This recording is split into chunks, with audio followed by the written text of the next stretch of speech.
मेरो त फेसबुकमा टिपी परेको कुरालाई लिएर फेसबुकमा हाल्नेहरूको पोस्टमा कमेन्ट हेरेर त अनुहार त अनुहार परेको रे ट्रम्पले थाहा पायो भने त्यो पनि क्यान्सल गरिदिन्छ रे।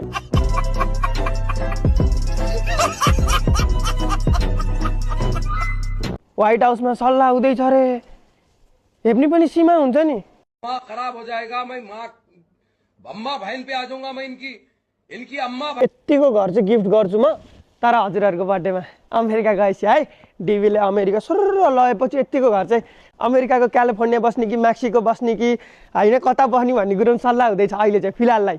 डिबी जस्तो सेन्सिटिभ कुरालाई मजाकमा लिएर मान्छेहरूले त्यस्तिकै के आगो हो कि होइन कसैलाई थाहा छैन। अब मेरो पर्सनल कुरा मैले सेयर गरिहालेँ गर्न नहुने रहेछ आमामामामामा आधीभन्दा बढी मान्छेलाई आएकै होइन भन्ने भन्छ। डिबी हो मलाई पर्दैन भन्ने कुरा हुन्छ र यार। मलाई फर्स्ट लेटरै नआउने कुरा अब कतिजनाले कोड नम्बर त्यो उस नम्बर कति हो भने त कति हजारभित्र पर्छ।